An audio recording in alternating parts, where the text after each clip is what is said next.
Welcome to nurse in nursing. और आज का हमारा टॉपिक है pre conceptional counselling and care.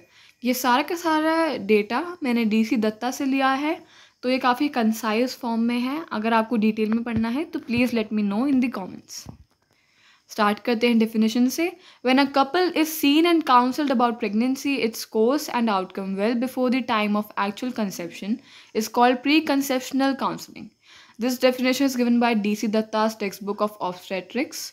इसका मतलब यही है कि जब एक कपल आता है और कंसेप्शन ने एक्चुअली में टेक प्लेस नहीं किया है, इट मीन्स फर्टिलाइजेशन और फीटस फॉर्मेशन नहीं हुआ है, उससे पहले अगर वो आ रहे हैं फॉर काउंसलिंग अबाउट प्रेगनेंसी या फिर उसका कोर्स कैसा होगा और उसके बारे में और इन्फॉर्मेशन लेने की हमें रिजल्ट क्या चाहिए, तो वो पूरा का पूरा हमारे प्री कंसेप्शनल काउंसलिंग में आता है। तो मेक श्योर कि आप कीवर्ड यहाँ पे याद रखें, जो कि है हमारा एक्चुअल कंसेप्शन। ओके, सो ऑब्जेक्टिव देखते हैं अब। इंश्योर करना है इसमें कि वुमेन जो है वो एंटर करे प्रेगनेंसी में एक ऑप्टिमल स्टेट ऑफ हेल्थ के साथ, मतलब एक अच्छी हेल्थ की स्टेट होनी चाहिए ताकि सेफ रहे वो अपने लिए भी और फीटस के लिए भी। क्योंकि बहुत ज़्यादा प्रेगनेंसी एक ऐसी सिचुएशन होती है जिसमें बहुत ज़्यादा स्ट्रेन पड़ता है फीमेल के ऊपर, तो किसी भी टाइप का हम कॉम्प्लिकेशन नहीं चाहते होते हैं, तो इसीलिए यही इसका प्राइमरी ऑब्जेक्टिव है। Organogenesis is completed by the first trimester. हमारे जो 3 ट्राइमेस्टर्स होते हैं उनमें से फर्स्ट ट्राइमेस्टर में ऑर्गेनोजेनेसिस, मतलब कि ऑर्गन्स का बनना, जेनेसिस स्टार्ट कंप्लीट हो चुका होता है। और by the time the woman is seen first in the antenatal clinic, it is often too late to advise because all the adverse factors have already begin to exert their effects. तो इसमें inform यही है कि क्यों हमें need है pre conceptional counselling की। तो जब ऑलरेडी कंसेप्शन हो चुका होता है, अगर तब वुमन जा रही है, जो कि एंटीनेटल पीरियड कहलाएगा, इसलिए वो एंटीनेटल क्लिनिक जाएगी, तो काफ़ी लेट हो चुका होता है एडवाइस देना, क्योंकि एडवर्स इफेक्ट्स स्टार्ट हो चुके होते हैं, वो अपना इफेक्ट देने लगते हैं फीटस को या फिर मदर को।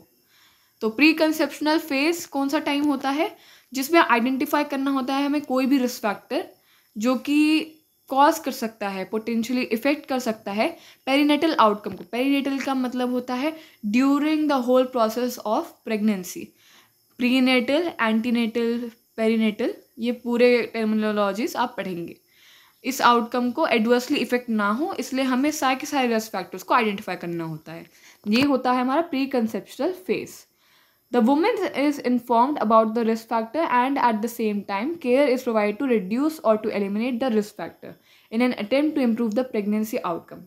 जो वुमेन है उसको इन्फॉर्म करेंगे हम रिस्क फैक्टर के बारे में, और उसी सेम टाइम पे हम उसे केयर भी देंगे ताकि चाहे तो रिड्यूस ही हो जाए वो रिस्क फैक्टर या फिर वो एलिमिनेट ही हो जाए, ताकि प्रेगनेंसी का जो रिजल्ट है वो एक ऑप्टिमम रिजल्ट आए, वो हेल्दी रिजल्ट आए कि एक हेल्दी बेबी हो। Virtually pre conceptional counselling is a part of preventive medicine. हमारी जो प्रिवेंटिव मेडिसिन है उसका पार्ट है वर्चुअली, मतलब कि ऑनलाइन वगैरह के मोड से भी अब हम प्री कंसेप्शनल काउंसलिंग देने लगे हैं। Pre conceptional visit, risk assessment and education, ये हेडिंग है हमारी। तो इसमें हमारे कुछ कॉम्पोनेंट्स हैं, इन हेडिंग्स को ज़रूर याद रखिएगा, इसके अंदर आप खुद से समझ के भी लिख पाएंगे। तो identification of high risk factors, जैसे कि हमने पहले ही पढ़ा अभी पिछली स्लाइड में कि हाई रिस्क फैक्टर्स का identification mainly pre conceptional counselling में हमें समझना होता है, ताकि हम चाहे तो रिड्यूस कर पाए या एलिमिनेट कर पाए इन्हीं रिस्क फैक्टर्स को। और ये कैसे होगा, इनका हम आइडेंटिफिकेशन करेंगे बाय डिटेल्ड इवैल्यूएशन करेंगे एक डिटेल्ड हिस्ट्री के थ्रू, चाहे तो ऑब्स्टेट्रिकल हिस्ट्री हो गई, मेडिकल हिस्ट्री हो गई, फैमिली की हिस्ट्री हो गई, दोनों पेरेंट्स की, चाहे तो मदर की या फादर की, और पर्सनल हिस्ट्री की। Risk factors are assessed by laboratory test if required. अगर ज़रूरत पड़ी तो हम लैब टेस्ट भी करा सकते हैं, जेनेटिक काउंसलिंग और वो सब भी इसमें इंक्लूड हो सकता है। बेस लेवल हेल्थ स्टेटस, जैसे कि ब्लड प्रेशर वगैरह, हम वो वाइटल साइंस और स्टेटस भी रिकॉर्ड करेंगे। रूबेला और हेपेटाइटिस का इम्यूनाइजेशन देखेंगे कि जो नॉन इम्यून वुमेन है उनमें ऑफर किया जाता है ये। Folic acid supplementation is very very important. कहीं भी आपको प्रेगनेंसी रिलेटेड मिलता है उसमें फॉलिक एसिड को कभी मत भूलिएगा, ये बहुत ज़रूरी है। इसकी डोसेज भी अच्छे से याद करिएगा। 4 mg पर डे देंगे 4 weeks prior to conception, conception से 4 वीक पहले या फिर 12 वीक्स ऑफ प्रेगनेंसी तक, ठीक है। मतलब हम 4 वीक पहले से स्टार्ट करेंगे और 12 वीक ऑफ प्रेगनेंसी तक दे सकते हैं। ये रिड्यूस करेगा न्यूरल ट्यूब डिफेक्ट्स, NTD। आपने जेनेटिक्स में भी पढ़ा होगा, स्पाइना बाइफिडा आता है, ओकल्टा आता है, तो वो सब। अब maternal health is optimise pre conceptionally. Optimisation का मतलब स्टेबलाइजेशन, उसको एक नॉर्मल एफिशिएंट लेवल पर लाना है हमें मैटरनल हेल्थ को। अगर मदर खुद एनीमिक होगी तो फिर बच्चे को कितना न्यूट्रिशन मिलेगा, फिर तो वो भी अंडर न्यूट्रिशन रहेगा। तो इसलिए problems of overweight, underweight, anaemia और एबनॉर्मल पैपिनिकुलाउ स्मेयर्स, ये पैप स्मेयर्स ही हैं। एबनॉर्मल पैप स्मेयर्स को पैपिनिकुलाउ स्मेयर्स भी बोलते हैं। इनको इवैल्यूएट किया जाता है और ट्रीट किया जाता है। अब पैप स्मेयर्स का जिसको भी पता है क्यों यूज़ होता है और क्यों एबनॉर्मल आता है, वो प्लीज़ कमेंट्स में बताएं। Fear of the incoming pregnancy is remove by pre conceptional education. कभी कभी आपने कई बार मदर्स को देखा होगा, स्पेशली जेन जी में जो अब मदर्स बनेंगी फ्यूचर में, वो तो काफ़ी ज़्यादा आई थिंक बहुत ही ज़्यादा इंटिमिडेटेड हैं इस आइडिया को लेके कि how can we ever be pregnant, क्योंकि उनका करियर है, उनको फैमिली कोई अपने पर्सनल रीजंस हैं। तो उस सब की भी काउंसलिंग प्री कंसेप्शनल एजुकेशन में दी जाती है। पेशेंट विद मेडिकल कॉम्प्लिकेशन, जिनके ऑलरेडी मेडिकल कॉम्प्लिकेशन खुद के हैं, उनको एजुकेट किया जाता है कि वो इफेक्ट ऑफ डिजीज़ के प्रेगनेंसी पे कैसे रोके, एंड वाइस वर्सा। मतलब प्रेगनेंसी पे भी इफेक्ट आते हैं और डिजीज़ के भी प्रेगनेंसी पे इफेक्ट पड़ते हैं, मतलब उल्टा भी होता है। तो एक्सट्रीम सिचुएशन में प्रेगनेंसी को डिस्करेज कर दिया जाता है। MTP एक्ट जो होता है, मेडिकल टर्मिनेशन ऑफ प्रेगनेंसी, वो एक्ट इसी में इम्प्लीमेंट होता है। उसके बारे में भी ज़रूर पढ़िएगा, it is very very important. Pre existing chronic diseases हैं हमारी, हाइपरटेंशन, डायबिटीज़, एपिलेप्सी, इन सभी को स्टेबलाइज किया जाता है ऑप्टिमल स्टेट में डिफरेंट इंटरवेंशंस के through. Drugs use before pregnancy, उनको वेरीफाई किया जाएगा और चेंज किया जाएगा इफ़ नीडेड। ऐसा नहीं है कि सारों को ही, लेकिन हमें पता है कुछ ड्रग्स टेरिटोजेनिक होते हैं, तो अवॉइड करना है कोई भी एडवर्स इफेक्ट फीटस पे during the period of organogenesis, जो कि होता है हमारा फर्स्ट ट्राइमेस्टर में complete. For example anti convergent drugs को ज़रूर चेक किया जाता है। वॉल्फरिन को हम रिप्लेस कर देते हैं हेपरिन से, वो ब्लीडिंग को वो कर देता है, वरना एग्जाग्रेट कर देता है। ओरल एंटी डायबिटिक ड्रग्स को रिप्लेस कर दिया जाता है इंसुलिन इंजेक्शंस के थ्रू। और वुमेन को जो स्मोक कर रही है उन्हें स्मोकिंग के लिए स्टॉप करने के लिए बोला जाएगा, अल्कोहल के लिए इनटेक से रोका जाएगा और ड्रग अब्यूज से भी रोका जाएगा।